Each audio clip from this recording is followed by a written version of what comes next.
বাংলাদেশের মানুষের যে গণতান্ত্রিক আকাঙ্ক্ষা আর ভারতের যে নিরাপত্তার কৌশলগত স্বার্থ, এই দুইয়ের মধ্যে ভারসাম্য বজায় রাখা, যে বর্তমান যে সম্পর্কের যে একটা টানাপোড়েন চলছে, এর থেকে বড় কোনো চ্যালেঞ্জ হিসেবে দাঁড়াচ্ছে কিনা? ভারতের জন্য তো বাংলাদেশ কোনো চ্যালেঞ্জ না, ঝুঁকিও না। ভারত তো মনে করছে, কিন্তু বাংলাদেশের জন্য ভারত একটা ঝুঁকি। কারণ ওই একটা কথা আছে না যে বৃহৎ প্রতিবেশীর সঙ্গে থাকা মানে হাতির পাশে ঘুমানোর মতো। হাতি যদি একবার গড়িয়ে পড়ে গায়ে, তাহলে কিন্তু ওই মানে যে পাশে ঘুমালেন তার জীবন বিপন্ন হয়ে যেতে পারে। এই কথাটা বলেছিলেন কানাডার প্রধানমন্ত্রী আমেরিকা প্রসঙ্গে। কারণ আমাদের তো ভারতের সেই বিশাল অর্থনীতি, ভারতের বিপুল সামরিক শক্তি, ভারতের সেই বিশাল ভূমি, হ্যাঁ, তার তুলনায় বাংলাদেশ কতটুকু? ফলে ভারত কেন বাংলাদেশকে ভয় পাবে? ভারত বাংলাদেশকে যতটা না ভয় পাবে, তার চেয়ে বেশি বাংলাদেশের ভয় পাওয়ার কথা যে ভারত দ্বারা নিয়ন্ত্রিত হয়ে যাচ্ছে কিনা।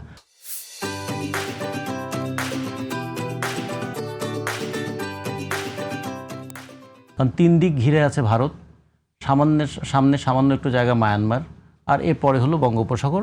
এই বঙ্গোপসাগর নিয়েও নানা ধরনের জটিলতা তৈরি হচ্ছে। আচ্ছা, তাহলে বাংলাদেশই না আতঙ্কে থাকার কথা? ভারতের মতো একটা বৃহৎ প্রতিবেশিত্ব আমাদেরকে আশ্বস্ত করার কথা যে আমার জন্য তো আপনার ভয় পাওয়ার কিছু নেই, আসুন আমরা একটা সম্মানজনক বাণিজ্য করি। কিন্তু ভারতের অ্যাটিটিউডটা শুধু বাংলাদেশের ক্ষেত্রে এরকম তা নয়। ভারতের চারপাশে যারা আছে তারা দেখুন, যদি বলি চীনের সঙ্গে ভারতের সম্পর্কটা কি? বৈরিতামূলক। পাকিস্তান সম্পর্ক বৈরিতামূলক। শ্রীলঙ্কা একটু সমুদ্র পার হলে শ্রীলঙ্কা খুবই সন্দেহের চোখে ভারতকে দেখে এবং কখনো কখনো আতঙ্কের চোখেও দেখে।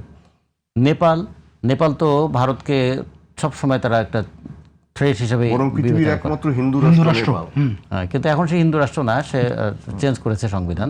তারা বলেছে তারা একটা গণতান্ত্রিক রাষ্ট্র, প্রজাতান্ত্রিক রাষ্ট্র, এখন আর মনার্কিও তারা নয়। তারা বললো যে ভারত হচ্ছে তাদের জন্য একটা থ্রেট।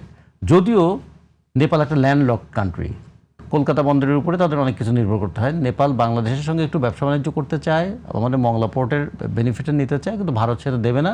কারণ 19 থেকে 22 কিলোমিটারের একটা ছোট্ট জায়গা আছে, এটার উপর দিয়ে মাল গেলে নাকি ভারতের আবার মানে সার্বভৌমত্ব ক্ষুণ্ণ হয়ে যেতে পারে। হ্যাঁ, তা আমাদের দেশের মধ্যে দিয়ে ট্রান্সশিপমেন্ট করলে, দেশের মধ্য দিয়ে যানবাহন গেলে 1500 কিলোমিটার, যেটা বললেন উনি 1500 কিলোমিটার ঘুরে যেতেন, সেটা তিনি 250 কিলোমিটার দিয়ে চলে যেতে পারবেন।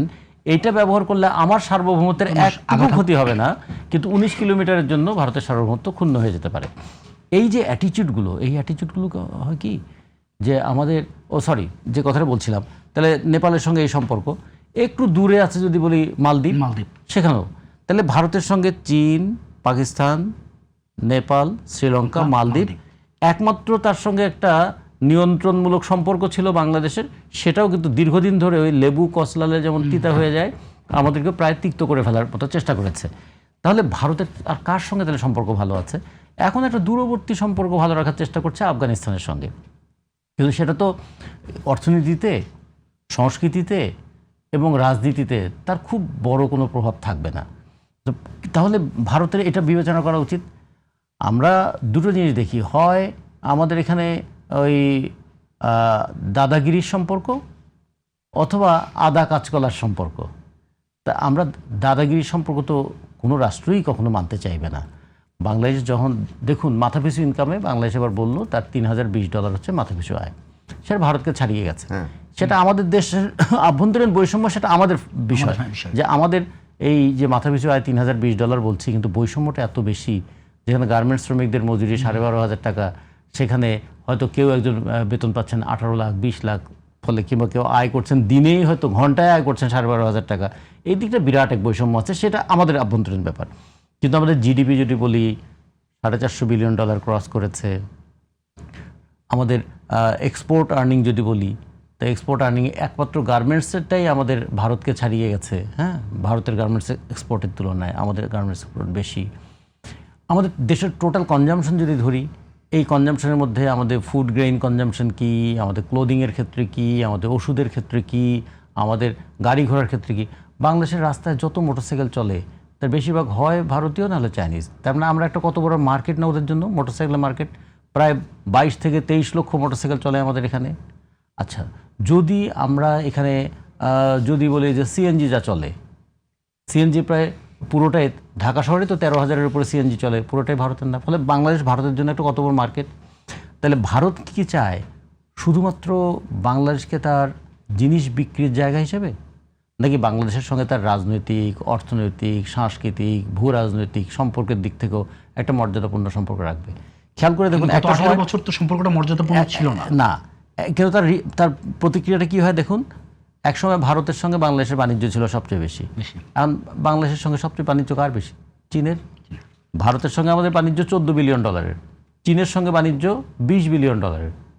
এবং এইরকম পরিস্থিতি যদি বাড়তে থাকে তাহলে হবে কি, তাহলে হয়তো ভারতের সঙ্গে বাণিজ্য আরও কমতে থাকবে এবং অন্যান্য অনেক জায়গায় আরও এটা আমাদের বাড়তে থাকবে। এইটা ভারতের জন্য কোনো দিক থেকেই লাভজনক হবে না, অর্থনৈতিক দিক থেকে। আর আমাদের জন্য ঝুঁকিপূর্ণ হবে কি, কন্টিনিউয়াস একটা থ্রেটের মধ্যে থাকলে, কন্টিনিউয়াস একটা টেনশনের মধ্যে থাকলে আমাদের দেশের যে স্বাভাবিক গ্রোথটা হওয়ার কথা ছিল সেই স্বাভাবিক গ্রোথটাও কিন্তু ব্যাহত হয়ে যাবে। ফলে আমরা মনে করি এক্ষেত্রে আপনি প্রথমে বলছেন না উইন উইন সিচুয়েশন, আসলে ভারতের সঙ্গে আমাদের সম্পর্কটা উইন উইন না, win ruin situation. Bharat win করে, আমাকে রুইন করতে চায়। ফলে এই জায়গা থেকে আমরা করতে চাই যে একটা মর্যাদাপূর্ণ সম্পর্ক আমরা দেখতে চাই, প্রতিবেশীকে প্রতিবেশী হিসেবে দেখতে চাই। এই ক্ষেত্রে আপনার কি মনে, ভূমিকাটা কার বেশি রাখার, মানে বাংলাদেশের রাজনীতিবিদদের নাকি ধরেন পররাষ্ট্রনীতি যারা তৈরি করে তাদের? রাজনীতির উপরেই দাঁড়িয়ে থাকে পররাষ্ট্রনীতি। ফলে বাংলাদেশের রাজনীতিবিদদের এখানে ভূমিকাটা পালন করতে হবে বেশি। ফলে কোনো একটা দেশের আভ্যন্তরীণ রাজনীতির উপর দাঁড়িয়ে থাকে তার বাণিজ্য নীতি, আভ্যন্তরীণ রাজনীতির উপর দাঁড়িয়ে থাকে তার পররাষ্ট্রনীতি, আভ্যন্তরীণ রাজনীতির উপর দাঁড়িয়ে থাকে তার ভূ রাজনীতি।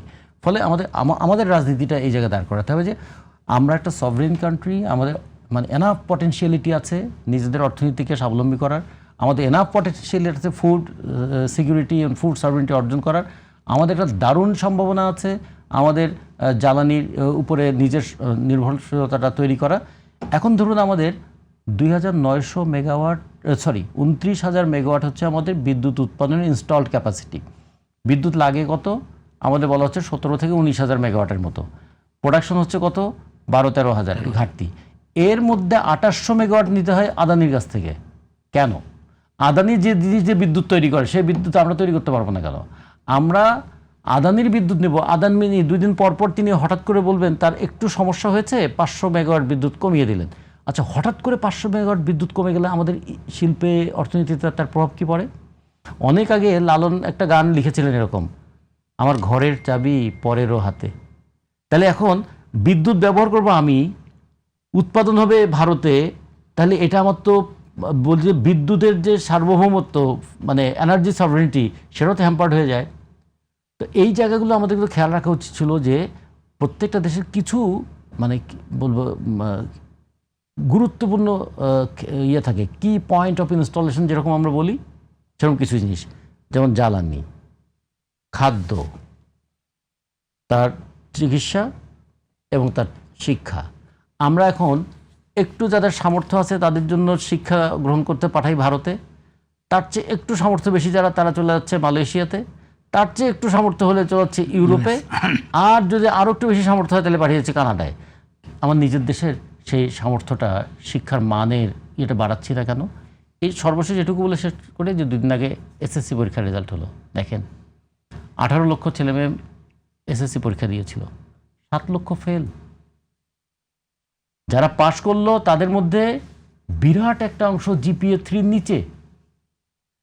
এই জনশক্তি লইয়ে আমরা কি করিব? এই প্রশ্ন যদি আসে তাহলে আমাদের সবচেয়ে বেশি নজরটা দেওয়া দরকার এখানে যে আমার মাটির নিচের সম্পদ কম, মাটির উপরে ভূমি সেটা কম, আমার পানি আটকে রেখেছে ভারত, অথবা কখনো পানি ছেড়ে দিয়ে আমাকে কখনো শুকিয়ে মারে, কখনো ডুবিয়ে মারে।